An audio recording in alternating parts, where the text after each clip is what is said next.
विकारों से बचने के उपाय। मनुष्य के सबसे निकट तथा सबसे दूर कौन सी चीज़ है? तो वो है श्री भगवान। देखा जाए तो श्री भगवान हमारे सबसे निकट हैं। इतना और कोई भी नहीं है, और यदि नहीं तो वो सबसे दूर हैं। इतना नज़दीक होते हुए भी उन तक पहुँचने में कितने जन्म लग जाते हैं। भगवान को पाने का सरल रास्ता है साधना। साधना कई प्रकार की होती है। पहला नाम सिमरन, दूसरा ध्यान, तीसरा भगवान के प्रति सच्चा प्रेम, चौथा निष्काम कर्म और पांचवा संसारी विषयों से दूर। लेकिन एक बात ध्यान देने योग्य है कि साधना के साथ साथ हम अपने विकारों को दूर करें। हमारे विकार काम, क्रोध, लोभ, मोह, द्वेष और अहंकार हैं।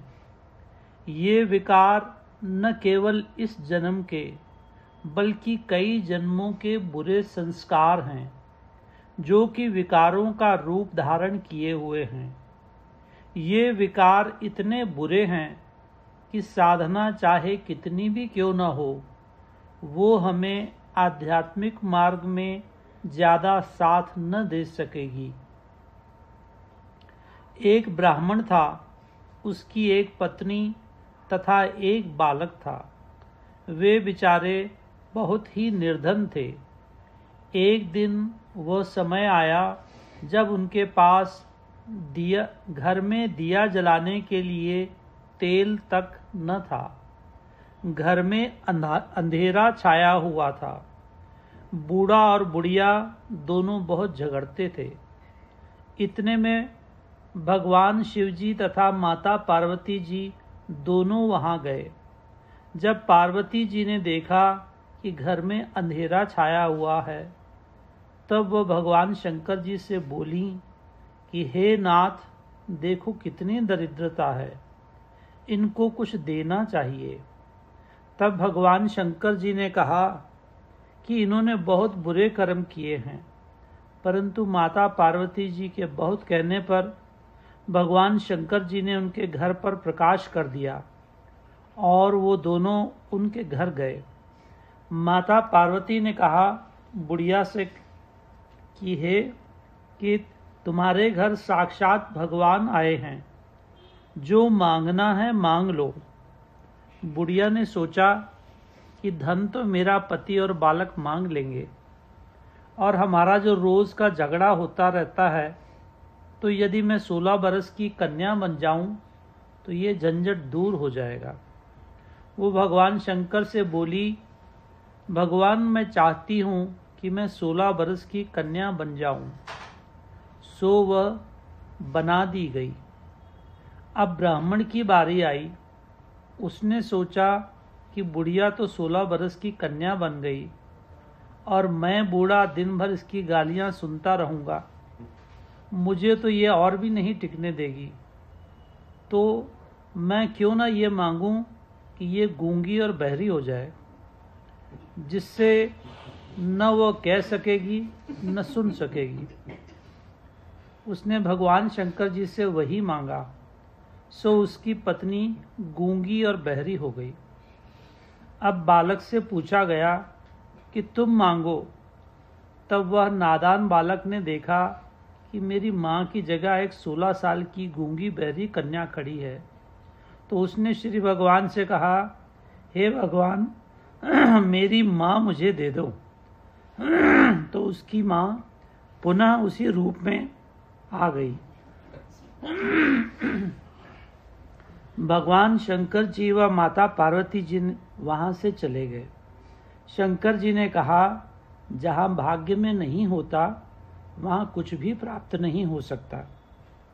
द्वेषता इतना बुरा विकार है कि मनुष्य को उसके कारण कुछ भी प्राप्त नहीं हो सकता। सो भाई, ये विकार तो बहुत बुरे विकार हैं। अपने अंदर देखो कितने विकार हैं।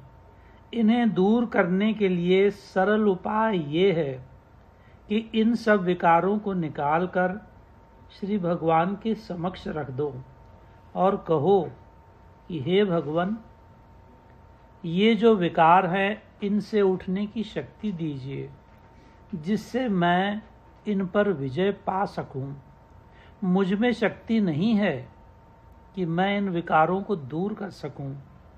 ये जन्म जन्मांतर से मेरे पीछे लगे हुए हैं। मुझे वो शक्ति दो जिससे मैं इन विकारों से मुक्त हो जाऊं। श्री भगवान को पाने के लिए जब साधना की जाती है तो सबसे पहले इन विकारों को दूर करना चाहिए।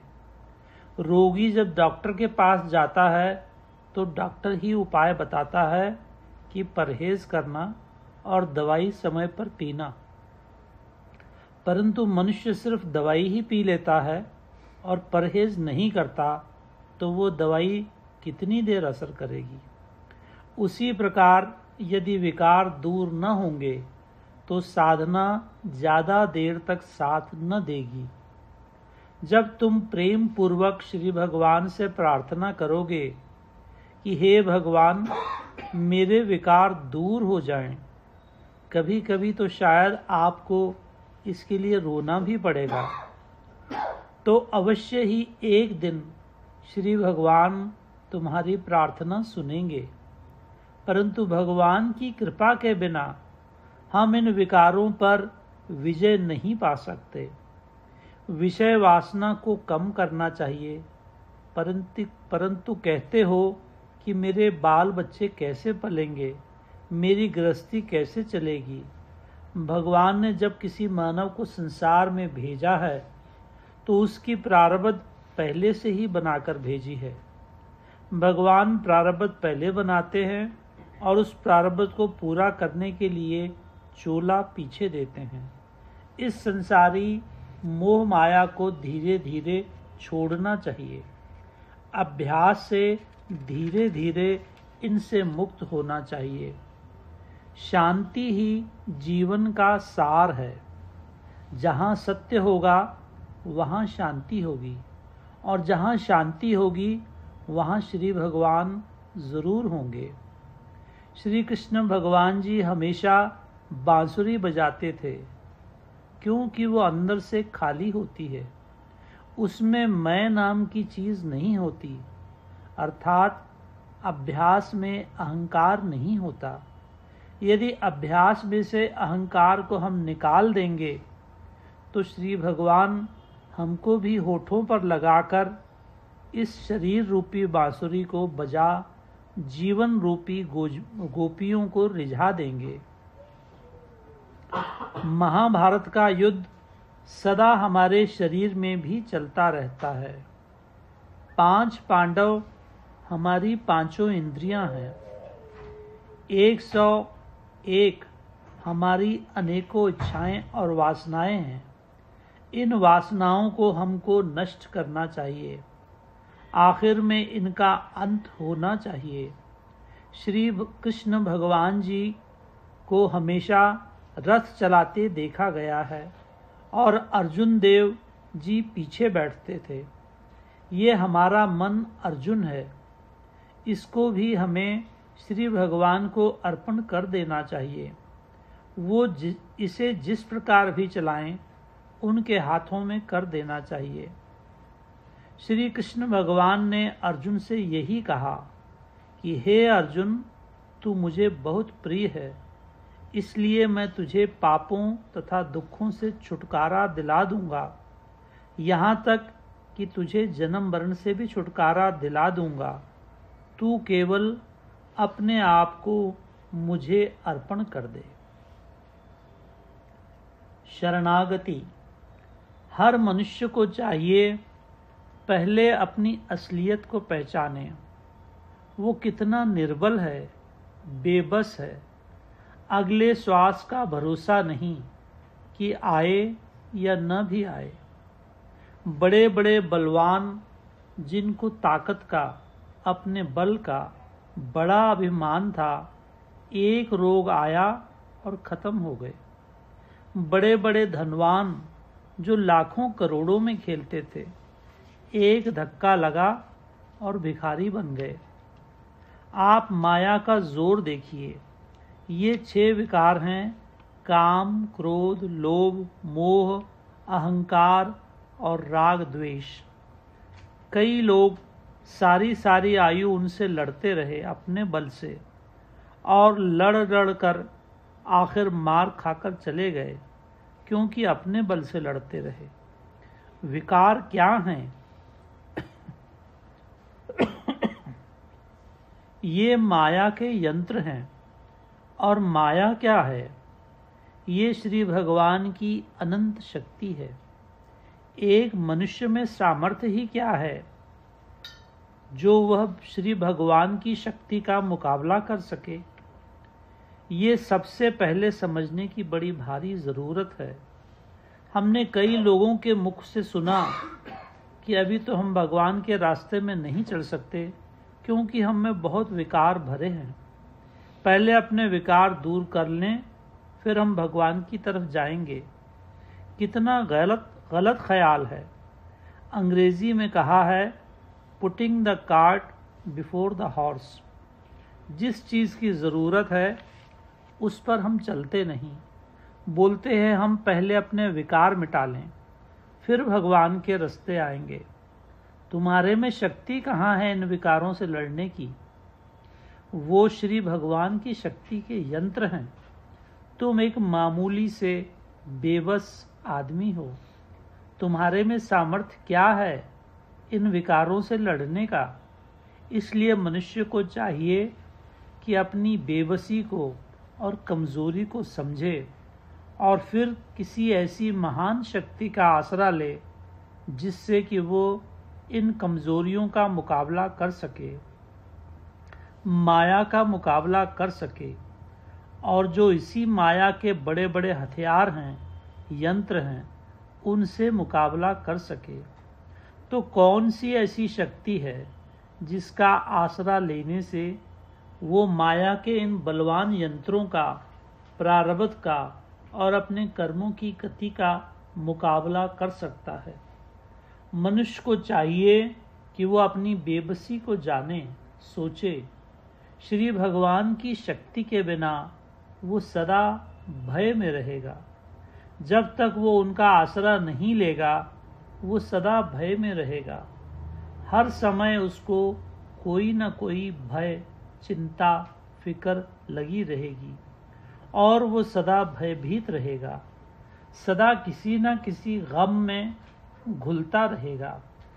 तो जो बुद्धिमान पुरुष होगा वो सोचेगा कि उस अनंत शक्ति का आसरा लेना चाहिए जो सबकी मालिक है, जिसकी माया ये सारे ब्रह्मांड को चला रही है।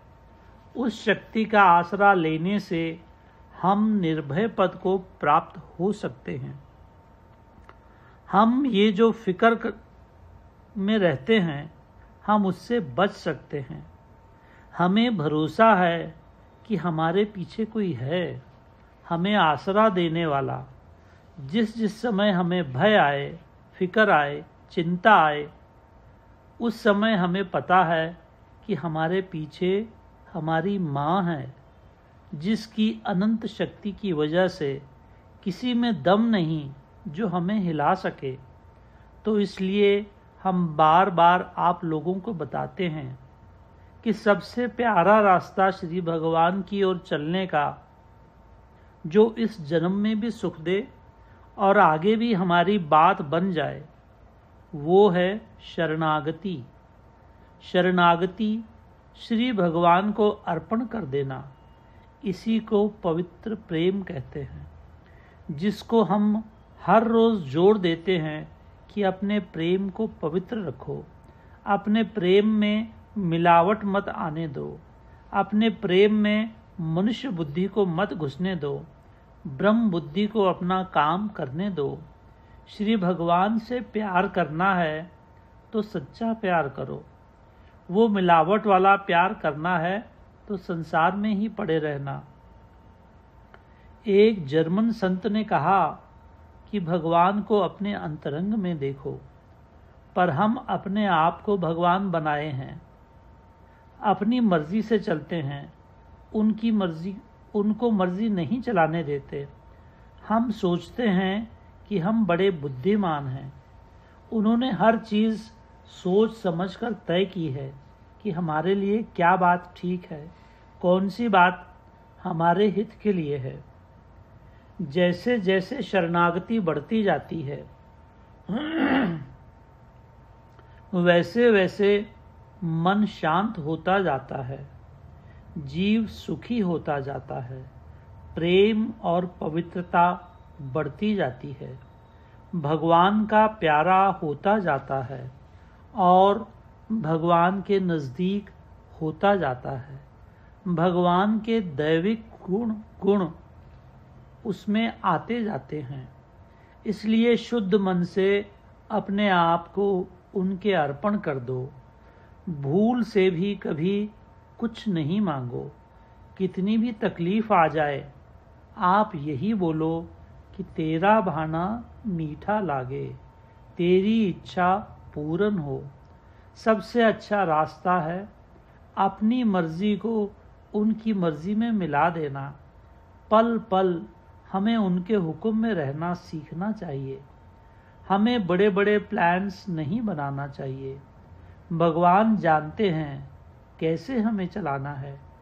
आप प्लान्स बनाते जाओ, वो तोड़ते जाते हैं। इससे हमें वो सबक देते हैं कि तू कुछ नहीं है। जब तक हम में अहम रहेगा, तब तक हम मार खाते चले जाएंगे और हम उनसे अलग रहेंगे। उनमें मिल नहीं सकते। उनमें हम तभी मिल सकते हैं जब हमारा अहम खत्म हो जाएगा। हम कुछ भी नहीं रहेंगे। हमेशा ये अनुभव करते रहेंगे कि हम कुछ भी नहीं हैं। सद्गुरुनाथ महाराज की जय।